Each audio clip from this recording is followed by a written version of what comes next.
Voilà, bonsoir à chacun. J'aimerais vous saluer au nom de Jésus. Je salue également toutes les personnes qui sont loin et qui entendent la voix. Très content de participer à cette semaine d'évangélisation dans le cadre de cette mission qu'on a appelée Actes.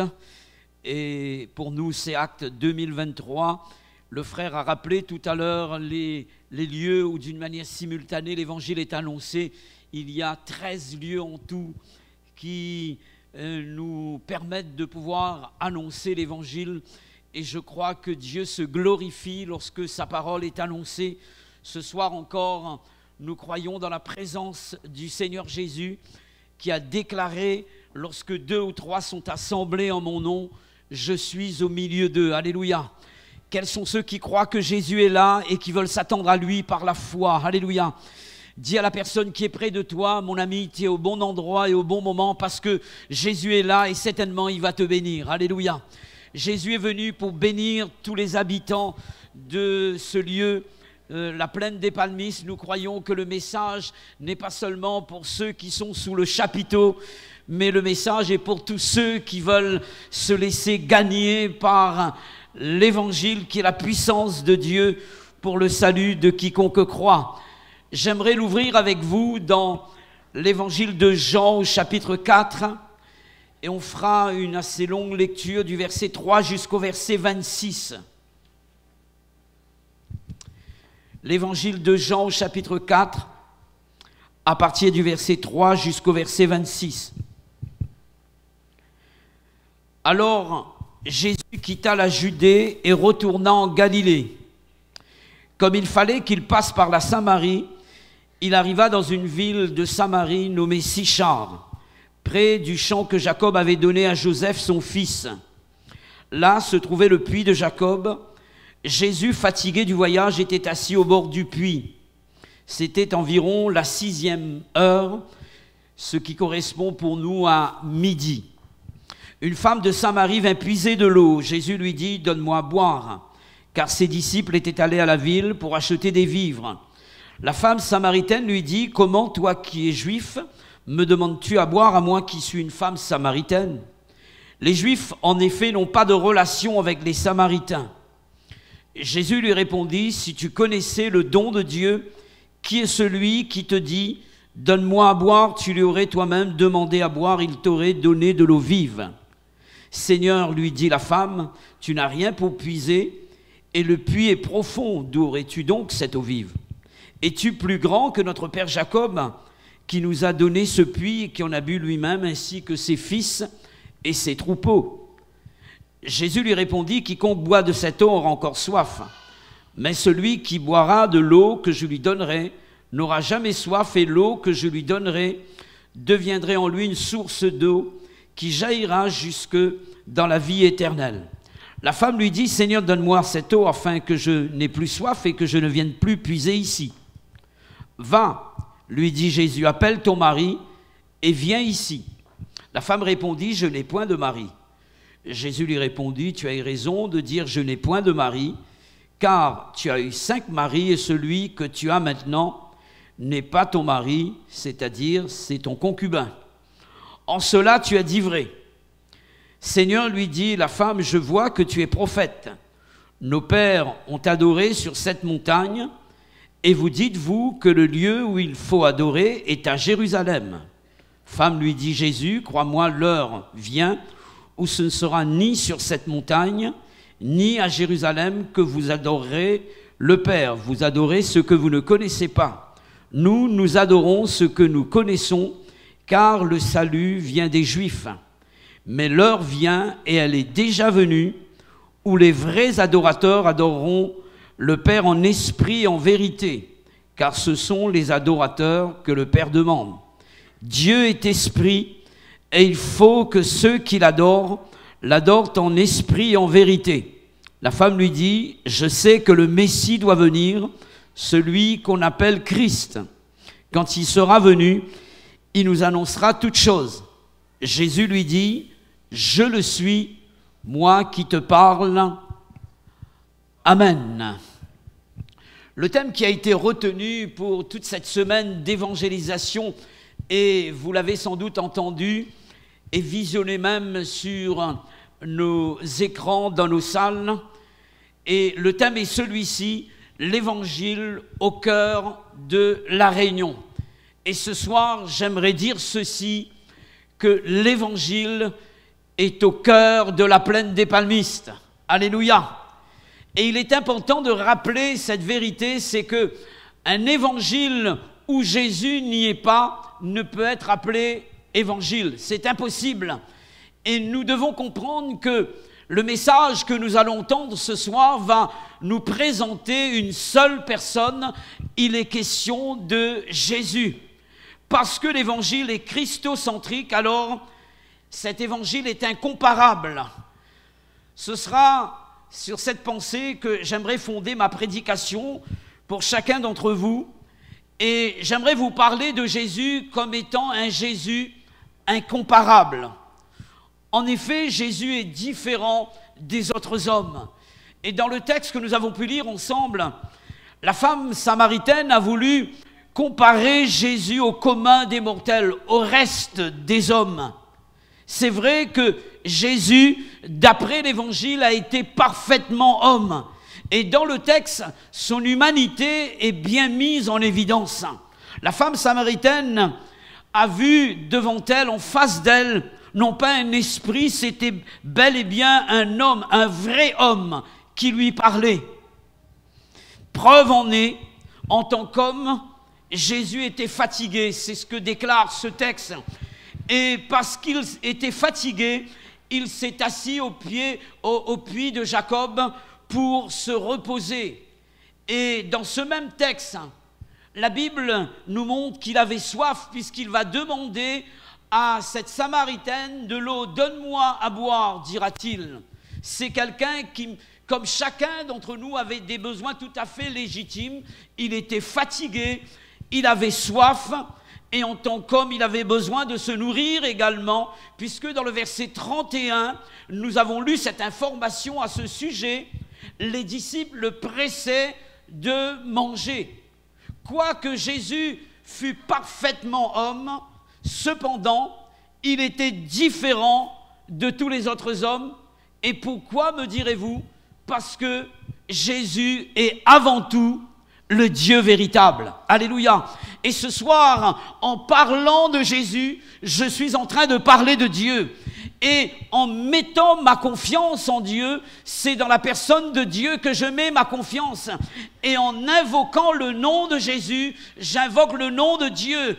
Et je crois que ce Dieu créateur, qui est capable de créer toutes choses par sa parole, est au milieu de nous. Et ce soir, le fait d'avoir une relation avec la personne de Jésus par le biais de l'Évangile, alors nous serons en contact avec Dieu. Et à chaque fois que quelqu'un a eu un contact avec le Dieu vivant et vrai, alors il y a eu le miracle de Dieu, l'intervention de Dieu. Ce soir encore, j'aimerais m'attendre avec vous par la foi dans la présence du nom de Jésus et de la personne de Jésus. Alléluia. J'aimerais vous parler de Jésus comme étant quelqu'un de différent des autres Juifs. Et ce sera le premier point que j'aimerais aborder avec vous. Lorsque Jésus avait demandé à boire à la femme samaritaine, ne voulant pas converser avec Jésus, elle voulait fuir la présence de cet homme qu'elle ne connaissait pas encore. Voici ce qu'elle va laisser comme réponse à Jésus. « Comment, toi qui es juif, me demandes-tu à boire, à moi qui suis une femme samaritaine ?» Et cette précision est apportée en ce qui concerne la relation entre les Juifs et les Samaritains. Et il est dit qu'en effet, les Juifs n'avaient pas de relation avec les Samaritains. Jésus n'était pas un Juif ordinaire. Elle n'avait pas affaire à un homme ordinaire, un Juif ordinaire. Alors que politiquement, religieusement, le Juif ne pouvait pas avoir de relation avec les Samaritains. Jésus est venu pour renverser cette barrière qui existait et qui séparait ces deux peuples. Alors que culturellement parlant, un homme ne pouvait pas adresser la conversation à une femme, et surtout publiquement, Jésus l'a fait. Parce que Jésus est différent des autres. Ce soir, j'aimerais m'adresser à quelqu'un qui peut-être connaît la solitude. J'aimerais m'adresser à quelqu'un qui peut-être s'est dressé contre Dieu en disant « Mais si Dieu existe, alors que fait-il? Pourquoi autant de guerre, autant de misère dans la société ?» Malheureusement, il y avait à l'origine, au départ, une relation entre Dieu et l'homme. Mais le péché entrant dans la vie de l'homme a créé une séparation, un mur entre l'homme et son Créateur. Et Jésus, en tant qu'homme, est venu sur la terre des hommes pour rétablir la relation avec Dieu, afin que l'homme puisse s'approcher de Dieu. Et ce soir, j'aimerais parler de Jésus comme étant un pont entre le fossé que nous avons dressé entre Dieu et nous-mêmes. Et ce soir, il est là pour nous permettre de vivre une réelle relation, une réelle communion avec Dieu le Père. Et lorsque nous recevons Jésus dans notre cœur, nous recevons également la possibilité de nous approcher du trône du Père, comme si que nous n'avions jamais péché. Et ce soir, il y a possibilité pour quelqu'un qui vivrait loin de Dieu, de s'approcher de lui à travers la personne de Jésus. Et le fait de s'approcher de Dieu, il y a possibilité pour l'homme de pouvoir vivre une véritable relation d'amour entre eux. Alléluia. Et ce soir, j'aimerais parler de l'évangile comme un évangile d'amour. Et Jésus est venu pour permettre à ce que les relations qui ont été brisées puissent se faire ce soir. Je m'adresse à quelqu'un qui peut-être connaît une déception sentimentale. Le foyer a été brisé. Ce soir, Dieu en Jésus est capable de permettre à quelqu'un de revivre cette relation qu'il a perdue. Peut-être que vous êtes en guerre avec un membre de votre famille. J'aimerais dire à quelqu'un ce soir, il y a possibilité pour vous de faire la paix parce que le Dieu de paix en la personne de Jésus est présent au milieu de nous. Alors que les hommes ont créé toutes sortes de barrières par rapport au rang social, par rapport à la couleur de peau, par rapport au niveau intellectuel, le message de l'évangile est adressé à chacun d'entre nous afin que nous connaissions premièrement la relation avec Dieu et aussi la relation avec chacun d'entre nous. J'aimerais vous dire une chose, nous étions les uns les autres étrangers et ce soir nous formons une grande famille qu'est l'Église et à cause de Jésus et de son amour manifesté à la croix, il y a possibilité pour ceux qui sont étrangers au peuple de Dieu d'entrer dans le programme de Dieu et de pouvoir bénéficier de cette relation véritable avec Dieu à cause de Jésus. Amen. Jésus est différent des autres Juifs. J'aimerais vous parler de lui comme étant une personne différente de ses disciples. Alors que les disciples sont descendus en ville pour s'acheter de quoi manger, Jésus était en train d'évangéliser. Et il a pu dire à ses disciples que ma nourriture est de faire la volonté de celui qui m'a envoyé. Il y avait un objectif dans le cœur de Jésus lorsqu'il est venu sur cette terre. C'est à l'âge de 30 ans qu'il va commencer son ministère pour annoncer la bonne nouvelle, le royaume de Dieu sur cette terre.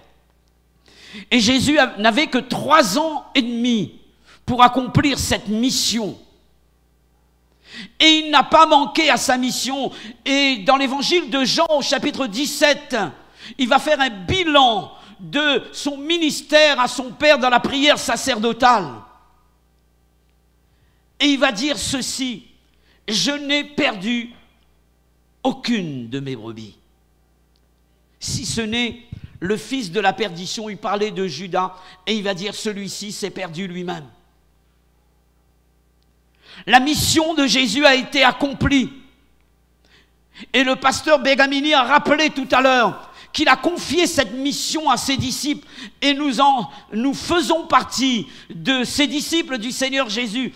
Et ce soir, nous sommes ici en mission. Nous avons une grande responsabilité de la part de Dieu, de la part du ciel. Et nous ne sommes pas en train de faire de la religion. Nous ne sommes pas là pour présenter la mission Salut Guérison. Mais nous avons un objectif à atteindre, un but à atteindre.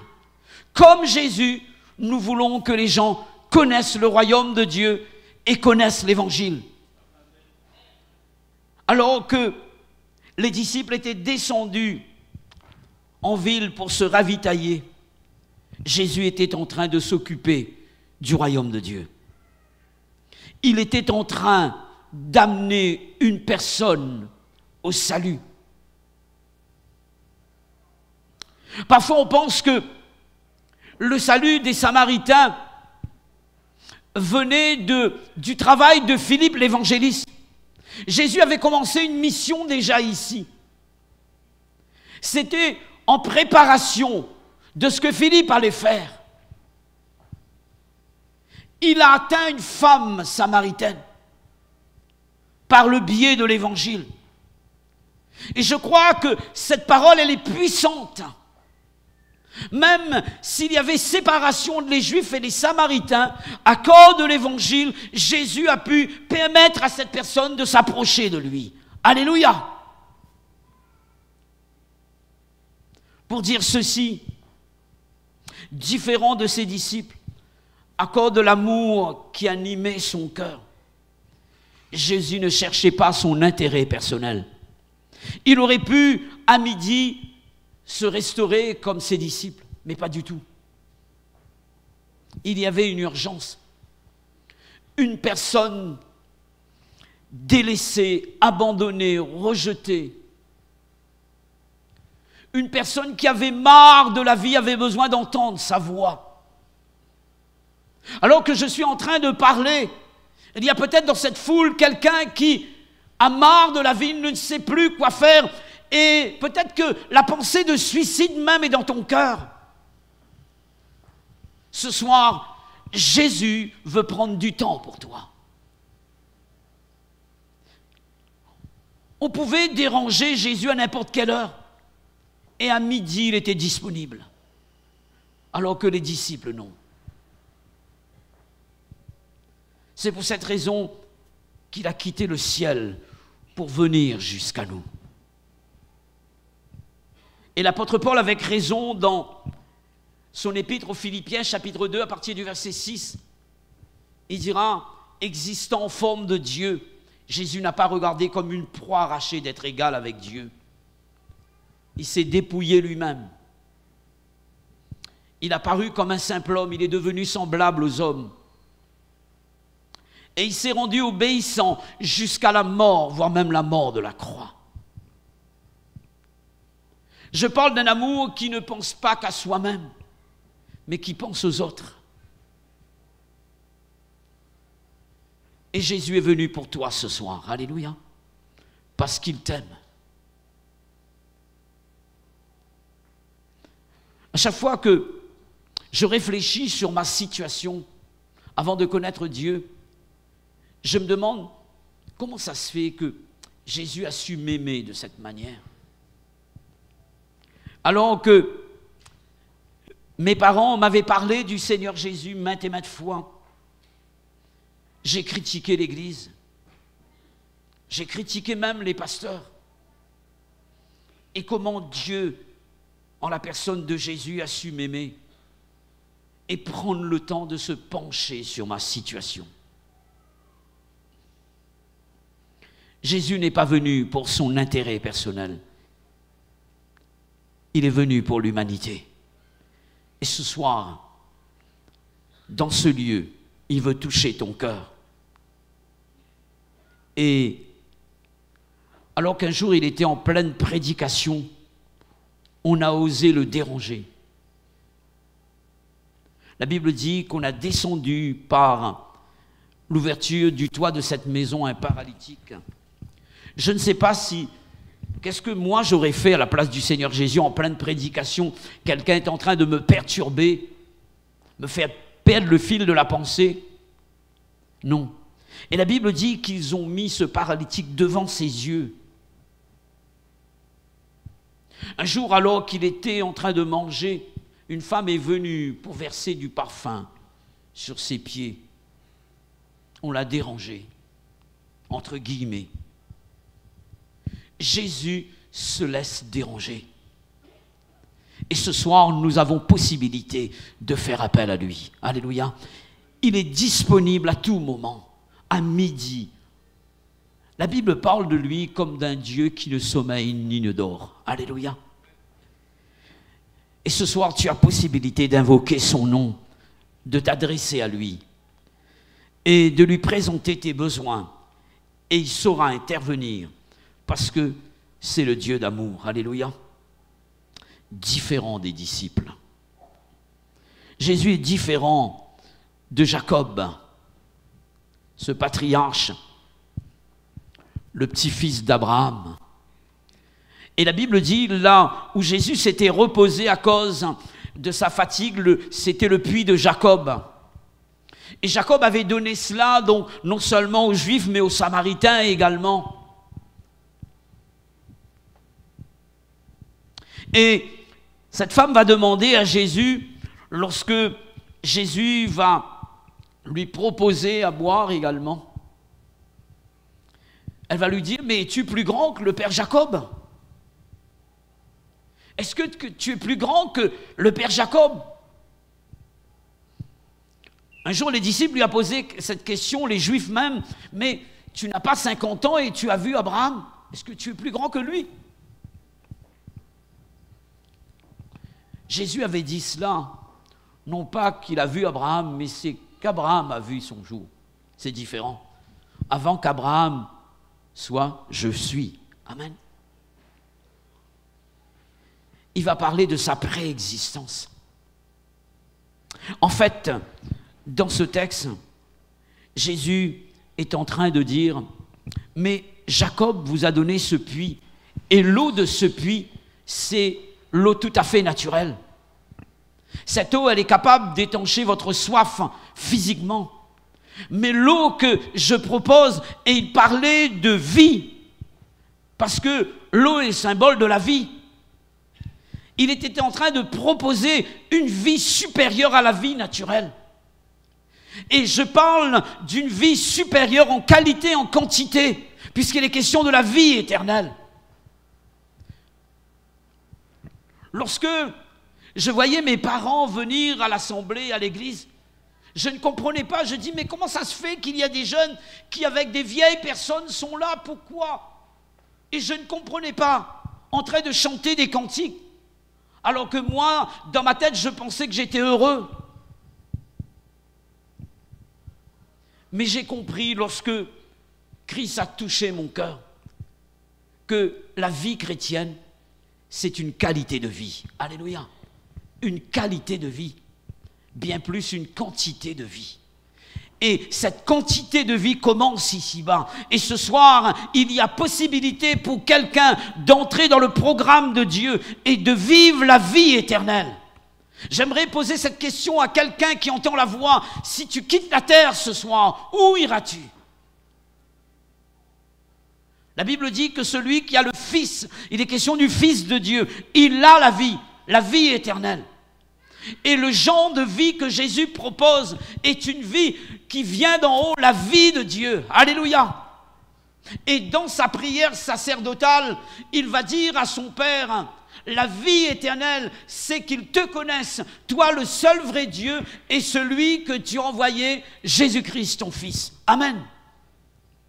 Il est important pour nous de connaître cette vie d'en haut, cette vie de Dieu qui nous permet, au-delà du cimetière, au-delà de la mort physique, de vivre une vie de quantité là-haut avec Jésus, car Jésus revient bientôt. Alléluia. Connais-tu ce dont je parle? As-tu vécu cette expérience réelle et tangible qui s'appelle le pardon des péchés et qui nous permet d'entrer dans le programme de Dieu et de vivre la vie de Dieu? Alléluia! Ce soir, l'Évangile nous propose ce genre de vie. Jésus est différent de Jacob. Jésus est différent de tous les maris du monde. Je ne parle pas de mari au féminin IE, mais les maris, les maris, donc les époux, d'accord? À un moment donné, alors que Jésus entamait la conversation avec cette femme samaritaine, il va lui poser la question suivante: appelle ton mari. Et elle va dire: mais je n'ai pas de mari, car j'ai eu 5 maris, et l'homme avec lequel je vis n'est pas mon mari. Et Jésus dira: tu as eu raison de dire que tu n'as pas de mari, car l'homme avec lequel tu vis, dira Jésus, n'est pas ton mari. Et Jésus est en train de faire la différence entre le mariage et le concubinage. Parfois, on a blâmé cette femme. Moi, personnellement, lorsque je vois la vie de cette femme, je me pose la question suivante: est-ce que cette femme n'était pas en quête d'amour, justement? Est-ce que cette femme n'avait pas besoin d'être aimée? Parfois, on est facile de montrer du doigt à quelqu'un. Elle a eu 5 maris. Mais aucun homme parmi ces 5 maris n'a pu satisfaire le vide qui était là dans son cœur et qui devait être comblé par un amour au-dessus de l'amour humain. Elle s'est dit: mais aucun homme n'a pu me donner l'amour dont j'avais besoin. Alors ce que je vais faire, je vais me mettre en concubinage avec quelqu'un. Et au cas où il faut me séparer, ce sera plus facile à moi de le faire. Mais un jour, elle a rencontré un 7e homme. Et ce 7e homme n'était pas un homme ordinaire. Et ce soir, pour ceux qui sont en quête d'amour, j'aimerais vous dire que ce 7e homme est au milieu de nous. Son nom, c'est Jésus. Amen. J'avais marre de la vie. À l'âge de 24 ans, j'étais encore bien jeune, avec des pensées suicidaires. Parce que la vie ne m'avait pas fait de cadeau. Et donc, j'avais la pensée de mettre fin à ma vie. Et une fois, je me suis rendu vers le gouffre du côté de l'étang salé pour en finir avec ma vie. J'avais connu des déceptions. Et je me disais: à quoi bon vivre? Une voix se fit entendre à mon esprit: ne fais pas cela, car j'ai un plan pour ta vie. Chers amis, vous qui m'écoutez, c'est que lorsque cette rencontre a eu lieu entre Jésus et moi, ça a été une rencontre avec quelqu'un qui m'aimait. Alléluia. Alors qu'on m'avait dit: si tu viens à l'église, tu dois jeter ton verre d'alcool et aussi tes cigarettes. Et tu dois te faire couper les cheveux parce que j'étais pas chauve avant. J'avais des longs cheveux. Et certains chrétiens m'ont dit: si tu veux venir à l'assemblée, tu dois te faire couper les cheveux. Tu dois arrêter de boire et tu dois arrêter de fumer. Et quelqu'un est venu vers moi, il m'a dit: viens comme tu es, parce que Jésus t'aime comme tu es. Alléluia. Et c'est là qu'un travail a commencé à faire dans mon cœur. J'ai compris que quelqu'un m'aimait. Et cet amour était différent de l'amour humain. Alléluia. Je m'adresse à quelqu'un qui souffre, Je m'adresse à une mère de famille qui souffre.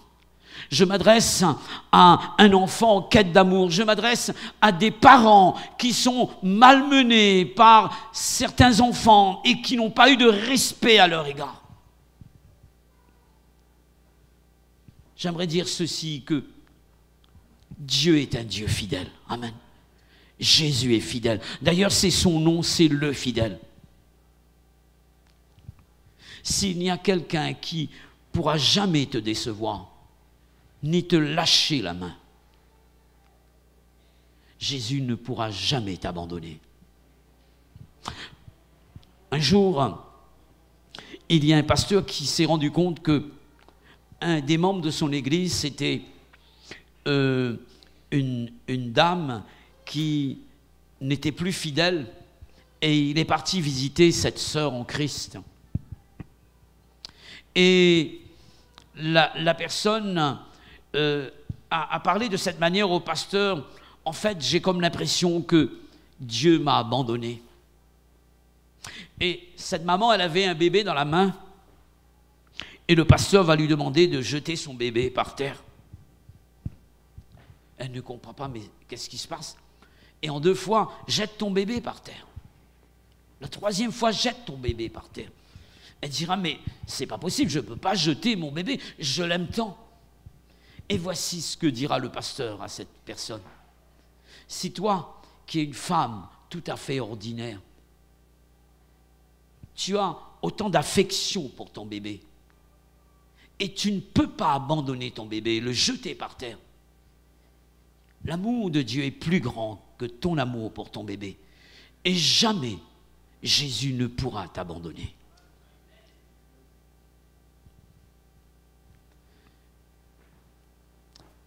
J'aimerais dire ceci, je m'adresse à ceux qui peut-être ont eu des membres de leur famille qui ont abandonné le Seigneur.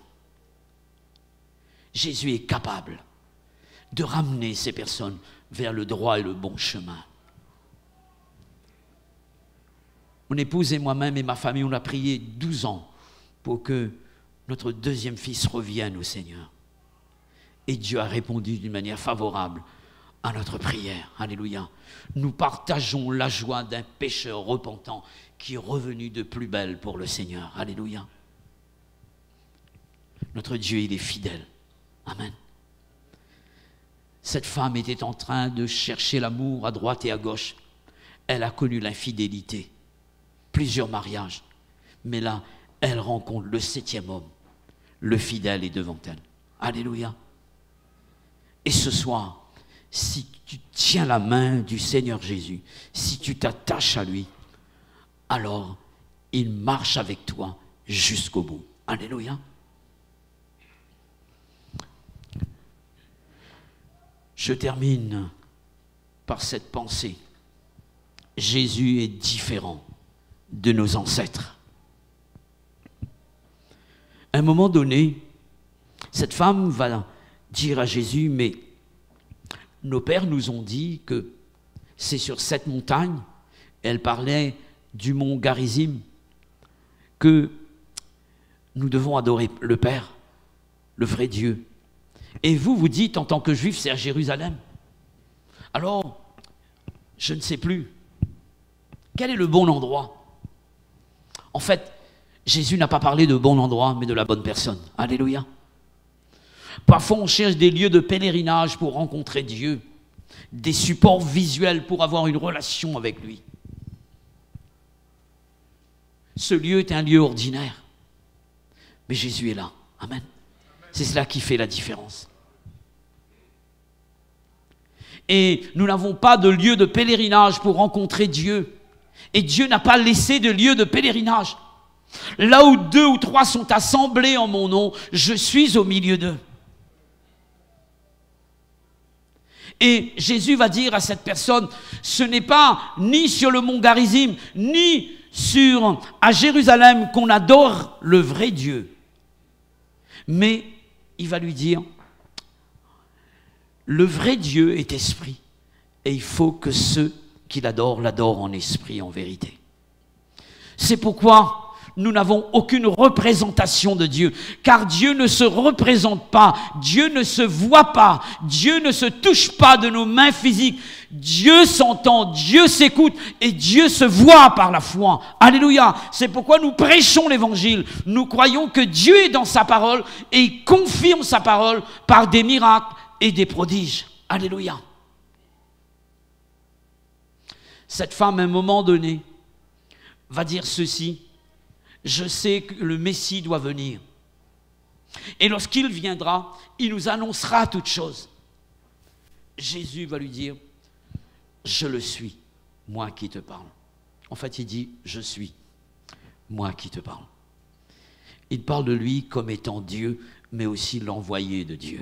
Amen. Et lorsque nous lisons dans l'évangile de Luc au chapitre 4, du verset 18 au verset 19, Jésus va trouver dans la synagogue le lieu, le rouleau du livre du prophète Ésaïe, où il est question de lui. Et il va parler du but de l'onction que le Père a mis sur lui, l'Esprit Saint. Et il dira ceci: Dieu m'a oint, j'ai été oint pour annoncer la bonne nouvelle aux pauvres. L'esprit que Jésus a reçu, c'était pour annoncer l'évangile. Alléluia. Et nous avons été remplis de l'Esprit de Dieu en tant que disciples du Seigneur Jésus pour annoncer son évangile. Le but premier de l'onction sur la vie de quelqu'un, c'est de parler de Dieu. C'est pourquoi dans les Actes des Apôtres également, au chapitre 1er, verset 8, vous recevrez une puissance, le Saint-Esprit survenant sur vous, et vous serez mes témoins. Alléluia. Et il a dit également pour guérir ceux qui ont le cœur brisé, pour délivrer les captifs. Et le pasteur a rappelé le pourquoi de l'onction de Jésus. Et parmi tous ces buts à atteindre, Jésus va parler de la guérison divine. Alléluia, la guérison divine. Non seulement que Jésus nous sauve, non seulement que Jésus nous remplit de l'Esprit de Dieu, mais ce Jésus est capable encore de guérir les malades. Alléluia. Et ce soir, je parle avec connaissance, parce que moi-même, j'ai été délivré de possession démoniaque. Depuis que je prêche l'évangile, j'ai vu Dieu agir par des prodiges et des miracles dans le corps des malades. Alléluia.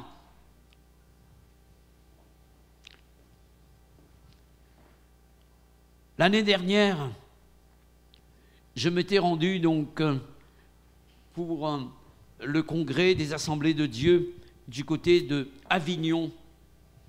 Et j'ai l'occasion un dimanche matin de prêcher dans cette église. Et ce dimanche-là, il y a eu une onction particulière dans cette église. Et le culte s'est transformé en réunion d'évangélisation. Je ne l'ai pas fait exprès. Il y a eu comme une direction de l'esprit.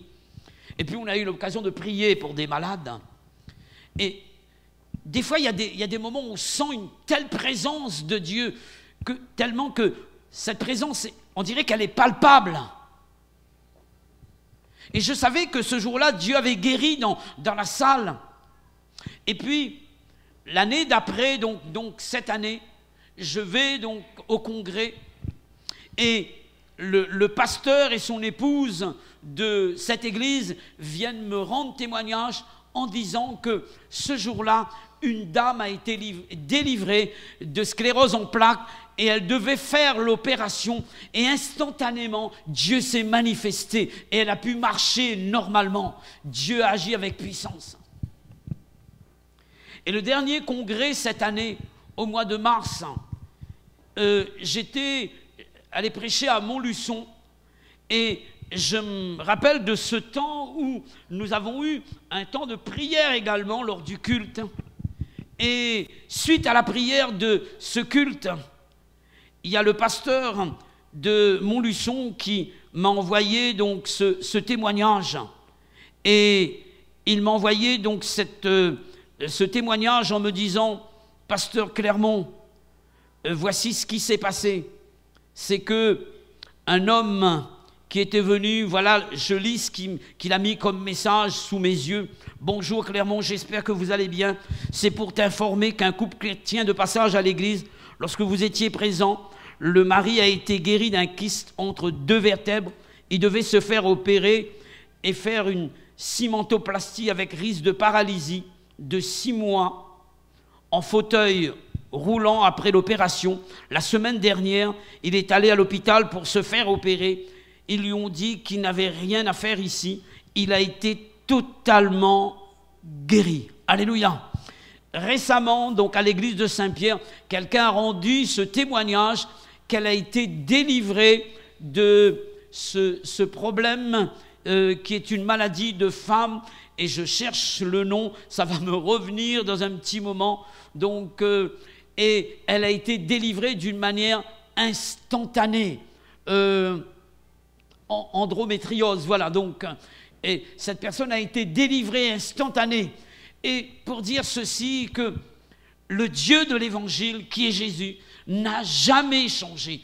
Et dans son package, par rapport à l'œuvre qu'il a accomplie pour nous à la croix, il y a le salut, il y a le changement de vie, il y a sa présence dans nos vies par le Saint-Esprit, mais la guérison divine fait partie également de l'œuvre de la croix et de l'évangile que nous prêchons ce soir. Je ne sais pas quel est ton problème, je ne sais pas quelle est ta situation. Peut-être que tu es en quête d'amour, peut-être que tu ne connais pas encore Dieu, peut-être qu'il y a un problème relationnel entre toi et un membre de ta famille. J'aimerais dire ceci, qu'aucun problème, et nous le chantons, n'est trop grand pour Jésus.